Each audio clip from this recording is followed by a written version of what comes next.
Hello. आज मी बनवलेले मस्त असे मेंदू वडे, तेही अगदी बाहेर मिळतात तसे एकदम क्रिस्पी. त्यासाठी इथं मी उडीद डाळ रात्रभर पाण्यात भिजत ठेवली होती. सकाळी ती स्वच्छ धुवून घेतली आणि मिक्सरमध्ये वाटून घेतली. ही डाळ वाटताना आपल्याला जास्त पाणी वापरायचं नाहीये. जेवढं लागतंय तेवढंच पाणी वापरायचंय आणि व्यवस्थित वाटून घेतली. डाळ चवीनुसार मीठ घातलंय, व्यवस्थित डाळ फेटून घेतलीये. इथं मी तेल गरम करायला ठेवलं होतं कढईमध्ये. तेल पण व्यवस्थित गरम झालेलं आहे. त्यानंतर मी पाण्याचा हात घेऊन असे वडे सोडून घेतलेत. अशा प्रकारे सगळे वडे मी सोडून घेतलेले आहेत आणि मस्त असे पलटी करून वडे भाजून घेतलेले आहेत. छान गोल्डन कलर येईपर्यंत व्यवस्थित मंद आचेवर वडे मी मस्त भाजून घेतलेले आहेत.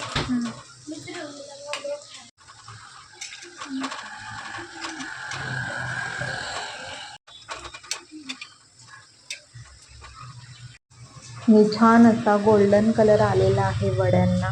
मस्त भाजलेले सुद्धा आहेत. तर तुम्ही पण अशा प्रकारे मेंदू वडे नक्की ट्राय करा घरी. खूप छान झाले होते. त्यासोबत नारळाची चटणी, सांबर याच्यासोबत तुम्ही खाऊ शकता.